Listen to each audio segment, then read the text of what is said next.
sur les sites névralgiques, les attentats contre les représentants des pouvoirs locaux, comme leurs prédécesseurs idéologiques, les bandéristes qui étaient acolytes de Hitler. Ils essayent d'agir par le biais des groupements de saboteurs. C'est bien ce type de groupement qui a organisé un attentat sur le pont de Kerch par ce groupement. Et il cible également les endroits de rassemblement de personnes, les sites nucléaires, par exemple, y compris les sites nucléaires dans les républiques de Donetsk et de Lugansk, et aussi dans les républiques de Kherson et Zaporizhzhia. Avant leur adhésion en Fédération de Russie, il y avait déjà la loi martiale qui était en vigueur. Maintenant, nous allons traduire et élargir donc cette loi en termes de la loi russe. Donc j'ai signé le décret aujourd'hui concernant les territoires de ces 4 républiques au sein de la Fédération de Russie sous le statut de la loi martiale. J'ai également accordé à titre de cette loi, à titre de ce décret, de nouveaux pouvoirs aux gouverneurs des régions russes, des pouvoirs élargis dans cette situation, afin d'assurer la sécurité des populations, le gardiennage des sites, la protection civile des civils, l'augmentation aussi de la fiabilité du fonctionnement de l'économie dans ces conditions et aussi la production des produits nécessaires pour la conduite de l'opération spéciale. Les gouverneurs des régions vont recevoir des pouvoirs afin de créer des états-majors, des équipes pour évaluer les besoins et j'attire donc la nécessité de leur accorder tout type de soutien. Les objectifs qui sont fixés devant les gouverneurs de région sont de l'ordre différent, qui correspondent à la situation aux états des lieux de chaque sujet de fédération en particulier. C'est pour ça que nous avons prévu une échelle à plusieurs niveaux de réactivité aux situations d'urgence. Et ensemble, avec l'administration présidentielle, j'appelle donc de coordonner les mesures de réaction rapide, des mesures qui sont prévues par le décret que je viens de signer. Je également délègue le pouvoir aux gouverneurs des régions pour immédiatement mettre en exécution les dispositions de ces décrets. Tout le système de l'administration est maintenant fait face à ce défi d'une nouvelle coordination accrue et donc un centre de coordination sera créé et c'est le chef du cabinet du ministre qui va prendre la tête de cette cellule de coordination. En son sein, il y aura également les représentants des ministères sociaux, le ministère de l'économie, les représentants du Conseil d'État et des autres structures étatiques pour permettre la plus large représentativité de cette cellule de coordination. Nous sommes aujourd'hui très fiers de tous ceux qui remplissent leur devoir de nation, de défendre la nation, le devoir de soldats, quelles que soient les tâches qu'exécutent nos militaires, ils doivent être dans de bonnes conditions. On doit fournir tout le nécessaire à nos soldats. Les casernes, les ratios de combat, les fournitures de équipements. Et nous avons tous les moyens pour fournir tout ça au niveau qui est le nôtre, qui est le niveau de notre pays, qui est le niveau de moderne. Je sais qu'il y aura quelques problèmes de payer les soldes, de règlement des soldes à temps, les soldes qui concernaient les personnes récemment mobilisées. mobilisés. J'ai signé aujourd'hui un décret spécial pour allouer des fonds spéciaux, 195 000 de roubles, qui doivent être donc spécialement alloués à ces fins. Ensemble avec les chefs de région, avec le Front populaire, avec le mouvement Mivmiest, nous tous ensemble, nous allons mobiliser tous ces réseaux de soutien accordés aux familles des personnes qui ont été mobilisées pour les entourer de notre soutien. Chers collègues, nous travaillons aujourd'hui avec des tâches de grande envergure pour assurer la protection des personnes civiles et pour assurer l'avenir de la Fédération de Russie. Tous ceux qui sont actuellement formés en formation dans les centres de préparation au combat, ils doivent sentir derrière eux une nation toute unie, une nation qui les soutient, qui les porte. Et nous comptons beaucoup sur nos entreprises qui vont soutenir l'effort de guerre de complexe militaro-industriel et toute l'économie. Nous demandons aujourd'hui un effort collectif, un effort de cohésion, un effort de réactivité. Tous les sujets de fédération sont demandés donc d'agir rapidement, de prendre des décisions rapidement, d'être au contact avec les entreprises, avec les collectifs des travailleurs pour accorder cette réactivité et pour fournir cette coordination, surtout dans les domaines les plus prioritaires. Et nous allons le faire. Et je compte sur votre soutien. Chers collègues, maintenant, nous allons passer aux autres questions de l'agenda du Conseil de sécurité, notamment la question des migrations. Des questions migratoires.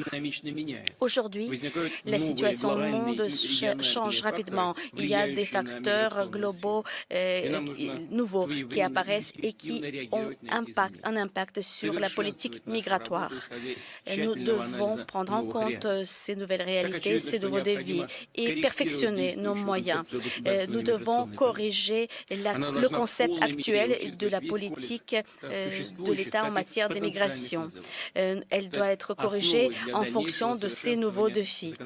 Et ça va fournir une nouvelle base, une base pour la législation future. J'ai déjà chargé en mars de 2002 le gouvernement de réfléchir sur ces questions et j'attends maintenant les retours par rapport à nouvelles idées qui jetteront les bases de ce nouveau concept. Et je passe la parole à l'adjoint du Conseil de sécurité, Dmitry Anatolievich Medvedev. C'est un discours qui était attendu, mais peut-être pas à ce point. Conseil de sécurité exceptionnel, extraordinaire, et vous l'avez entendu, comme nous, c'est un retour de la force et de la terreur dans les territoires occupés. Hier, on se posait encore sur ce plateau de savoir si les Russes avaient bien dessiné les contours géographiques de ces territoires. Là, Poutine le dit à l'instant, il vient de signer un décret rétablissant notamment la loi martiale dans l'ensemble des territoires et réquisition de tous les moyens économiques et humains pour le service et les efforts de l'armée qui est au combat.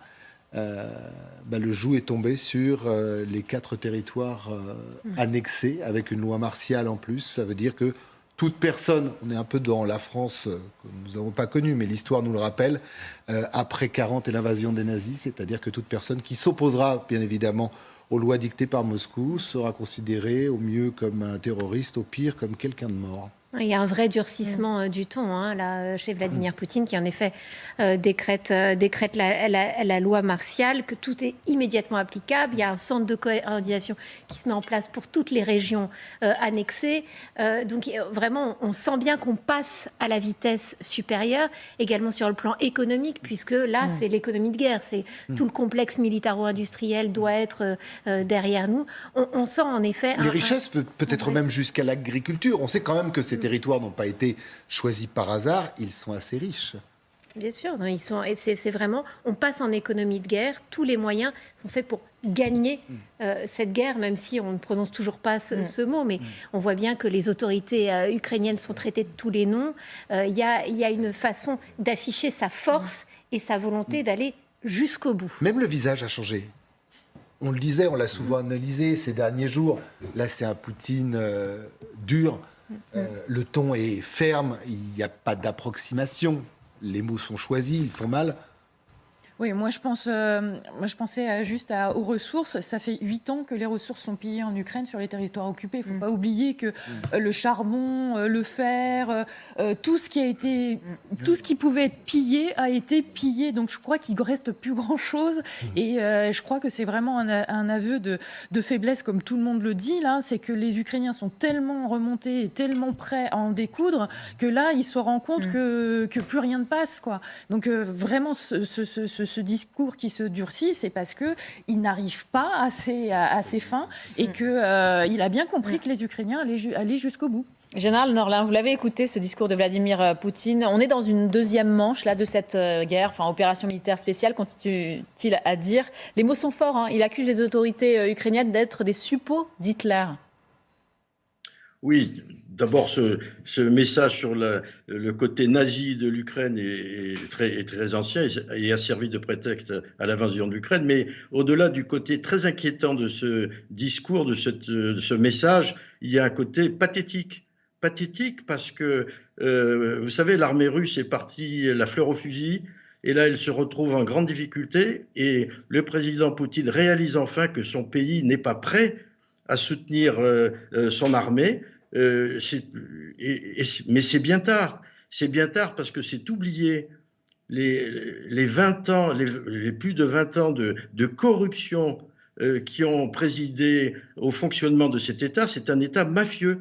Donc la corruption a fait des ravages dans l'organisation, notamment de la sécurité et de la défense, et que ce n'est pas en quelques mots ni en quelques jours que Vladimir Poutine va réussir à remobiliser son pays tout entier. C'est un appel vraiment à rassembler tout son pays derrière son armée en guerre. Mais comme je le dis, c'est un côté extrêmement pathétique.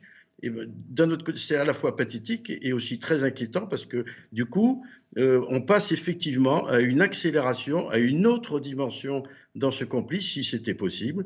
On voit bien que cette armée russe, ce pays, ce président vont essayer de mettre tous les moyens possibles pour ne pas perdre la face, pour essayer d'obtenir quelque chose et gagner dans leur esprit cette guerre. Monsieur l'ambassadeur, vous avez entendu en direct, comme nous, ces mots, loi martiale, réquisition générale pour l'effort de guerre, ce sont des mots qui résonnent, même pour nous.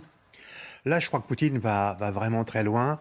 Il jette un défi supplémentaire aux pays occidentaux, aux États-Unis, à l'Europe, à l'OTAN, mais probablement aussi à ceux qu'on a considérés pendant un certain temps comme ses alliés, notamment les Chinois. Dans quelques semaines, dans quelques jours, il devait se rendre au sommet du G20. Je ne suis pas sûr qu'après avoir décrété cette loi martiale, il puisse s'y rendre. Qu'est-ce qui pourrait l'empêcher? À Bali, c'est lui, ça sera sa décision à lui, mais il est invité naturellement par le président qui est indonésien à l'heure actuelle, donc ça se tient à Bali. Simplement, on parle même d'une rencontre éventuelle avec Joe Biden. Et bien sûr, mais ça paraît compliqué, vous avez raison. Ce qui est aussi intéressant, ça serait l'attitude de Xi Jinping, renouvelée pour 5 ans dans son mandat de tout puissant président de la Chine, qui n'accepte pas cette guerre depuis le début.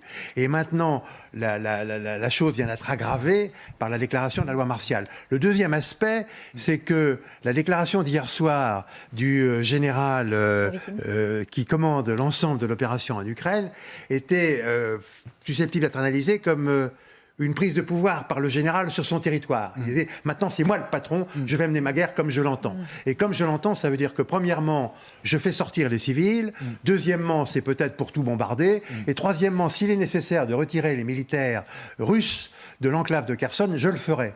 Là, ça vient en sens inverse, puisque les pouvoirs de la loi martiale ne sont pas donnés à des généraux, à des militaires, mais aux gouverneurs. Et les gouverneurs, ce sont des représentants du Kremlin.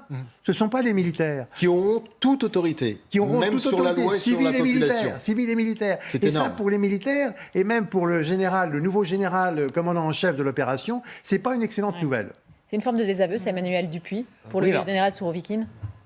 C'est une forme de désaveu, certes, ou en tout cas c'est une forme de mise en minorité de remise en cause plutôt de sa pleine légitimité. Mais il y a aussi un élément qu'il faut analyser. La loi martiale a un autre effet. C'est-à-dire que maintenant, les militaires qui refuseront de combattre seront soumis à la loi martiale, ce qui n'était pas le cas jusqu'à présent. C'est-à-dire qu'il y a un durcissement aussi face à la désobéissance ou face au phénomène de mutinerie. Le président Vladimir Poutine avait Et tout renforcé acte, déjà la loi. je vous laisse finir, mais tout acte, pour que celles et ceux qui nous regardent comprennent bien, tout acte qui ira contre l'armée russe, Sera ou des sanctionné. soldats russes, Sanctionné. sera sanctionné. Ce qui était jusqu'à présent pas le cas, ou en tout cas, puisque c'était des militaires professionnels, ils avaient le droit, entre guillemets, de ne pas combattre. Donc ça veut dire qu'il va y avoir un durcissement vis-à-vis des troupes sur le terrain, qui seront obligées de combattre, avec sans doute un rôle particulièrement à craindre de la société militaire privée Wagner, ou des troupes tchétchènes qui, on le sait, ont pour mission aussi de forcer les combattants à se positionner au combat et pas et de ne pas refuser ce combat. Alors, vous avez raison, c'est pas forcément un désaveu, je ne le dirais pas comme ça. En tout cas, c'est une reprise en main directe Reprise en du main. Kremlin sur une opération qui devient de facto une conduite opérationnelle menée directement par Vladimir Poutine. Donc ça, c'est un élément important.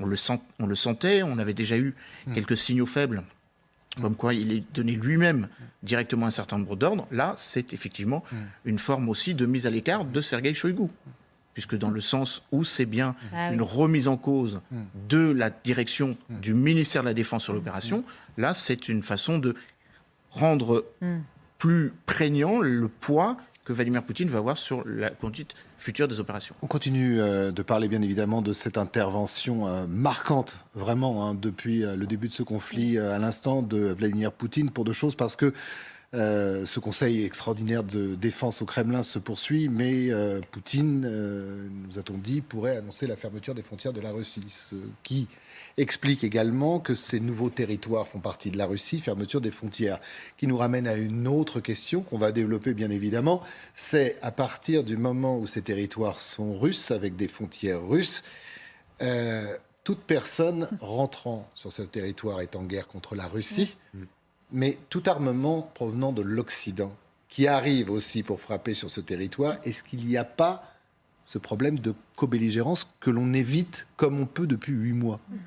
En tous les cas, c'est une menace que fait planer Vladimir Poutine depuis qu'il a annexé ces territoires officiellement, en disant qu'il pourrait bénéficier de la même protection en fait que la Russie elle-même, puisque ce sont des territoires russes. Mais depuis 10 minutes, on sait. Oui, qu'il passe en effet à la loi martiale. Il veut dire, je suis très sérieux sur le sujet. Oui, c'est une façon évidemment d'essayer de faire reculer les Occidentaux et de faire reculer aussi les Ukrainiens. Mais on voit bien que ça ne fonctionne pas. Enfin, on voit bien la détermination sans faille de l'Ukraine et la détermination des Occidentaux à continuer d'armer l'Ukraine. Depuis qu'il y a eu, depuis une semaine, ces bombardements, cette utilisation massive de drones, on voit bien le soutien renouvelé de l'OTAN, des Américains à cette armée ukrainienne. Donc c'est évidemment la menace qu'il fait planer, mais il y a très peu de chances que ça fasse reculer les Ukrainiens armés par les Occidentaux. Les Américains qui, hier encore, on pourra peut-être écouter d'ailleurs le témoignage, indiquaient qu'il fallait absolument armer les Ukrainiens maintenant. Avant l'hiver, il fallait remporter les batailles décisives, je cite, avant justement la fin de l'année. Revenons sur ce que dit ce retour en force de la terreur dans les territoires. Monsieur l'ambassadeur, à partir du moment où Poutine décrète que c'est son Premier ministre, il l'a dit, qui allait gouverner, gérer l'ensemble de ces territoires, c'est aujourd'hui pour la Russie une façon de mettre à jamais, entre guillemets, la mainmise sur tout ce qui fonctionne, pour qu'on comprenne bien, dans ces territoires, de la vie des gens à la production, tout. C'est probablement la volonté de Poutine, mais moi je comprends que c'est surtout en effet le Kremlin qui va gérer en direct la situation dans ces territoires. Le Premier ministre étant désigné parce que c'est lui qui coordonne l'action des différents ministères. Mais le Premier ministre, encore une fois, jusqu'à présent, ne s'est jamais exprimé publiquement sur cette guerre. Et le Premier ministre peut-être même se gardait une possibilité de manœuvre pour la suite. Maintenant, il est en effet mouillé dans cette affaire, puisqu'il est chargé d'appliquer la décision de la loi martiale avec les gouverneurs. Les gouverneurs qui sont tous en réalité nommés par le Kremlin. Mais ça va changer la vie des habitants, ce que vous disiez tout à l'heure. Oui, alors on peut aussi avoir à l'esprit qu'il s'agit, comme la mobilisation partielle, d'une loi martiale partielle, puisqu'elle concerne que 4 oblasts. On n'est pas sur la loi martiale sur l'ensemble du territoire russe. Donc certains critiques vont certainement mettre en avant que cela arrive un peu tard et que cela ne va pas régler les problèmes auxquels font face les forces armées qui sont en train de perdre le Mais combat. vous l'avez dit tout à l'heure, c'est aussi une façon pour Poutine de s'enlever des oppositions. Parce que, il l'a bien dit, tout ce qui se passe, tout ce qui est produit dans ces territoires-là, iront à l'effort de guerre et aux troupes sur le terrain, c'est clair. C'est une façon de dégager le terrain et c'est une façon de dire que maintenant, s'il y a des opérations contre la Russie, ce sont des opérations terroristes. Voilà. Et donc on passe d'une opération militaire, enfin une opération militaire spéciale, ou l'opération spéciale tout court, à une opération antiterroriste. Et donc forcément, la manière de répondre sera encore plus violente contre les actes de sabotage. Et autre élément, et la Russie l'utilise fréquemment, c'est l'effet miroir. En disant, nous mobilisons et nous faisons une loi martiale en accusant les Ukrainiens d'avoir fait avant. Ouais. C'est une réponse à la loi martiale qui a été appliquée et qui a été présentée comme quelque chose qui ramènerait 70 ans en arrière. Un peu plus de 14 heures, si vous nous rejoignez, Vladimir Poutine annonce justement qu'il instaure cette loi martiale dans les territoires annexés, annonce faite en direct à la télévision russe lors de son conseil de sécurité. Réécoutons-le, le chef du Kremlin. Dans les républiques de Donetsk et de Lugansk et aussi dans les républiques de Kherson et Zaporizhzhia, avant leur adhésion en Fédération de Russie, il y donc déjà la loi martiale qui était en vigueur. Maintenant, nous allons traduire et élargir donc cette loi en termes de la loi russe. Donc j'ai signé le décret aujourd'hui concernant les territoires de ces 4 républiques au sein de la Fédération de Russie sous le statut de la loi martiale. Les mots sont lâchés par Poutine. C'était il y a moins de 10 minutes. La loi martiale, la vie des habitants de ces oblasts, 4 oblasts, enfin maintenant 4 territoires russes, devrait changer. Merci d'être avec nous, Général Chovancy. On le disait, retour de la force de la terreur sur ces territoires par Poutine. Poutine décide, ce sont des territoires russes. Et il a précisé que l'ensemble de la production, qu'elle soit économique, que ce soit les habitants, que ce soit tous les efforts, iront à l'effort de guerre pour les soldats russes engagés dans la guerre en Ukraine. Dans une logique de guerre, personnellement, ça ne me choque pas. Il occupe un territoire, il l'exploite au maximum, il établit, si j'ai bien compris, la loi martiale. N'oublions pas qu'il y a eu quand même des actes de résistance, donc il est dans une situation d'occupation, et face à cette situation d'occupation, il prend des mesures qui donnent tous les pouvoirs, finalement, y compris civils, aux militaires, pour mener leur mission. Donc je ne fais pas un jugement de valeur sur la décision qui est prise, je dis simplement que techniquement parlant, ça ne me semble pas totalement idiot. Général Norlin disait que c'était pathétique. Pardon. Oui. Pardon. Que c'était pathétique, une décision pathétique, nous disait le général Norlin qui était avec nous tout à l'heure. Non, je ne crois pas. Ayant fait partie personnellement des forces terrestres et ayant été confronté à des zones où j'étais déployé, je comprends tout à fait qu'on prenne quelques mesures pour assurer, je dirais, la possibilité de réussir sa mission. Je répète, ce n'est pas un jugement de valeur sur ce qui a été pris comme décision. On dit simplement qu'en tant que militaire sur un théâtre d'opération, je veux avoir tous les moyens pour remplir ma mission. Alors qu'on dise que ce soit pathétique, c'est un jugement de valeur qui ne me semble pas correspondre du tout à la réalité militaire. Donner à l'ensemble des préfets sur le terrain et des administrations l'entière gestion des territoires. Revenons à l'histoire, ça nous rappelle quelque chose qu'on en a connu. Quand les Allemands, les nazis ont pris la France, la vie des Français a sacrément changé. Oui, tout à fait, mais on est dans la logique, je dirais, d'une guerre. Maintenant, on peut l'habiller de ce que l'on veut derrière en termes d'appréciation. Mais je reviens à mon mot technique, qui n'est pas un mot très, très agréable. Mais techniquement, militairement parlant, je ne vois pas comment on peut faire différemment. Maintenant, vous pourriez toujours me rétorquer, est-ce que la loi martiale doit s'appliquer aux besoins avec des mesures dites antiterroristes, comme ont fait les Allemands en 1940 C'est ce qu'a dit Vladimir Poutine. Il a laissé entendre que toute personne maintenant qui irait contre... je ne sais pas comment l'appeler, la guerre, l'opération spéciale, on ne sait plus bien, en tout cas, qui pourrait attenter à un soldat russe ou à un représentant de la Russie dans ce territoire qui, aujourd'hui, est russe, serait considéré comme un terroriste. Je dirais qu'on retombe sur des grands classiques, quel que soit le type de conflit. Je ne voudrais pas prendre les conflits français dans lesquels on été impliqués dans d'autres continents que le continent européen. Il y a un moment où, effectivement, pour gagner, parce que le but c'est la victoire, il y a des moyens qui sont utilisés, qu'on peut contester, qu'on peut condamner. Il y a des mouvements de résistance que d'un côté on dira sont des mouvements terroristes, de l'autre côté on dira que c'est de la résistance. Et il y a un moment, je dirais, moi je reviens un peu aux conventions de Genève quand même à un moment donné. Alors effectivement les conventions de Genève ont permis à ce qu'un civil puisse combattre un occupant. Bien. Le problème, c'est que jusqu'aux conventions de Genève, historiquement, il y avait bien une distinction qui était faite entre le militaire qui combattait et le civil. C'est-à-dire que le civil, théoriquement, on n'y touchait pas, il ne participait pas au conflit. Aujourd'hui, reconnaissons que depuis la Deuxième Guerre mondiale, justement avec l'exemple que vous avez cité, on est avec le non-port de l'uniforme, que le civil peut utiliser une arme pour résister, avec tout un certain flou, finalement, sur qui fait le combat, qui fait la guerre, qui se bat. Et à un moment donné, un civil... Moi, je vais prendre un exemple qui n'a rien à voir avec ça.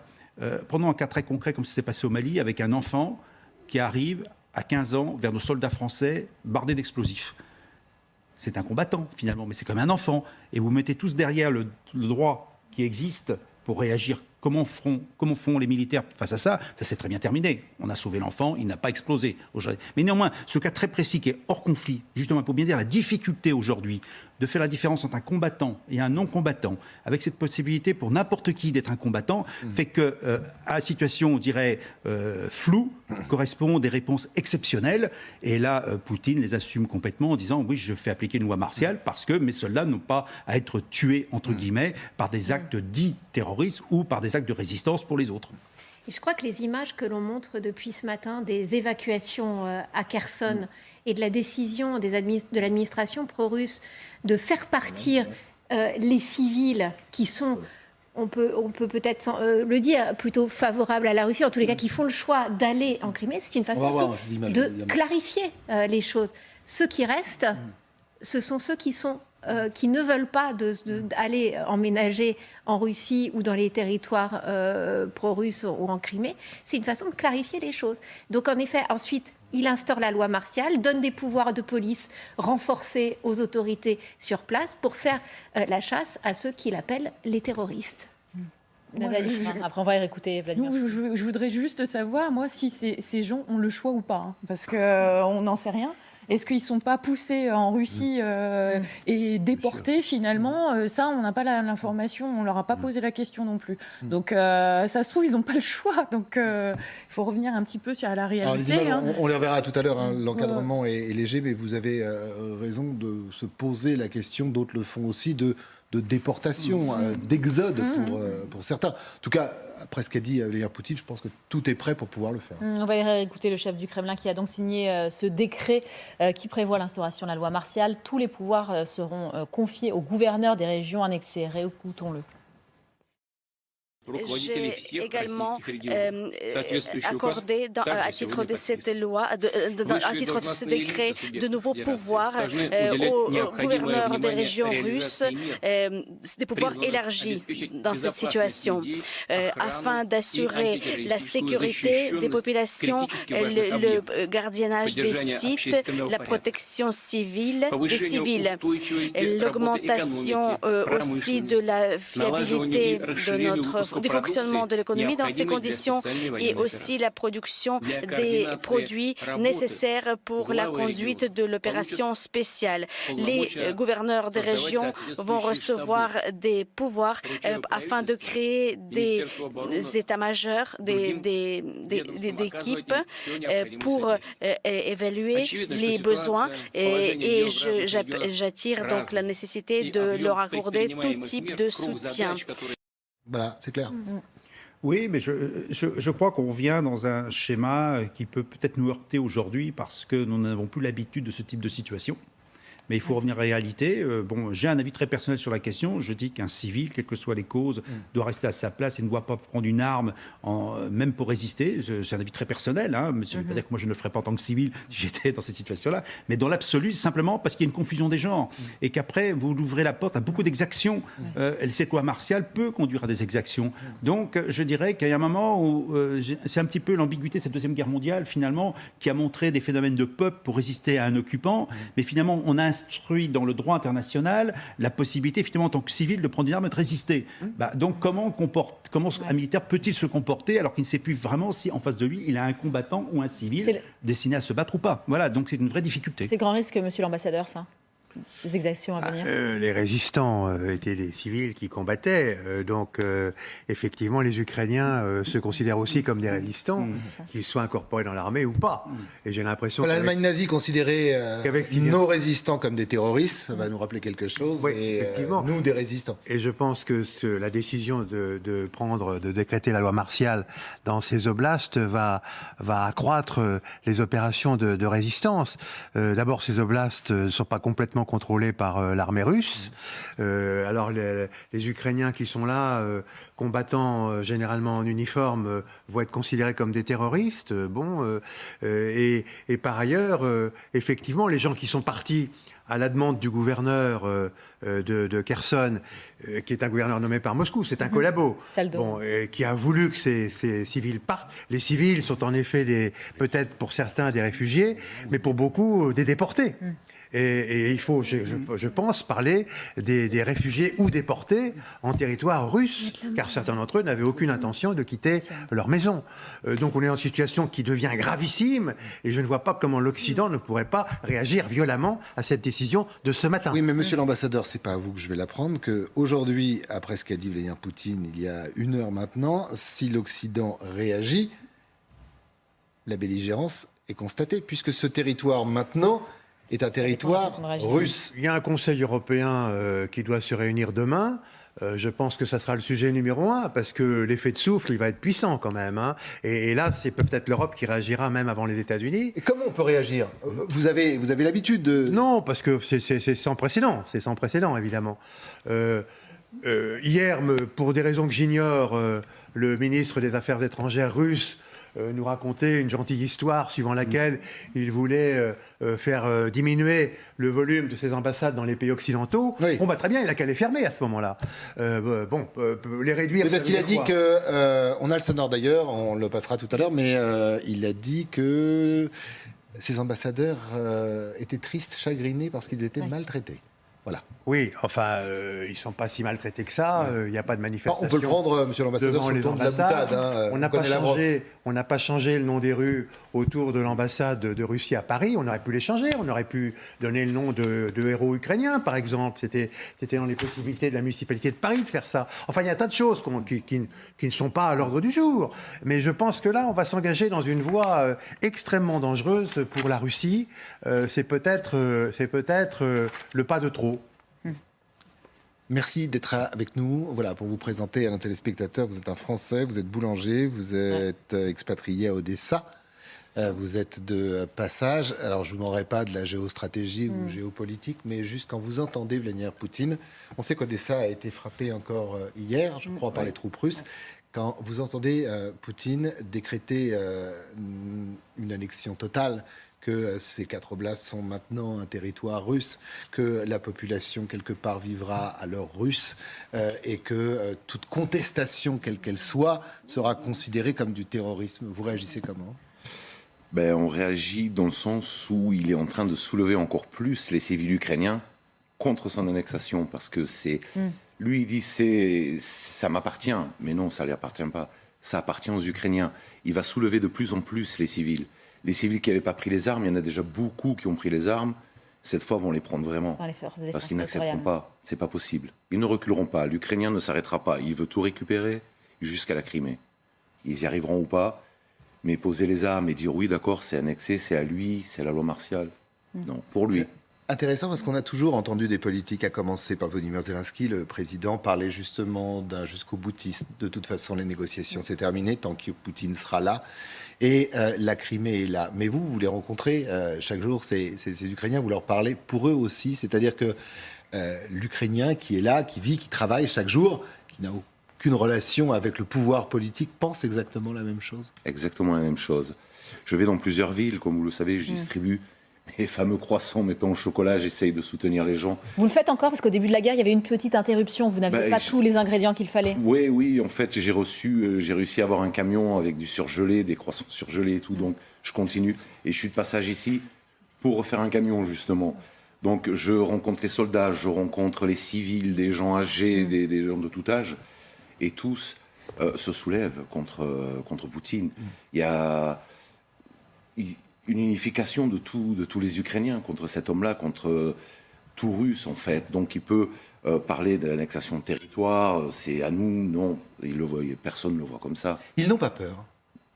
La peur, elle existe, mais ils savent parce que là, clairement, la rage, surtout. On l'a entendu, vous l'avez entendu, vous n'étiez pas en plateau, mais juste à côté, Poutine dit maintenant, si vous êtes contre moi, si par exemple je décide que vos croissants vont aller nourrir les soldats russes, si vous ne le faites pas, vous serez considéré comme un opposant, comme un terroriste. Est-ce que c'est aussi simple que ça? Est-ce que les Ukrainiens ont peur de ce qu'ils entendent, de ces messages? Pour ma part, si j'avais ce message, je deviendrais un terroriste. Alors, et les Ukrainiens, c'est pareil. Comme beaucoup. Non, pas peur. La rage. J'ai deux pays, la France et l'Ukraine. Les territoires que ce monsieur dit que ça lui appartient, non, c'est à nous. Donc, on deviendra des terroristes. Je ne pense pas qu'il y ait une autre solution. Mais s'arrêter là, non, ils ne s'arrêteront pas. Personne. En Ukraine, c'est des gens courageux, c'est des gens qui en veulent vraiment. Je pense que c'est comme ça là-bas. C'est très compliqué en fait. C'est très compliqué. C'est à la fois compliqué et très simple, vouloir défendre sa terre et résister jusqu'au bout. On l'a fait, d'autres peuples l'ont fait, continuent à le faire, les Ukrainiens aujourd'hui.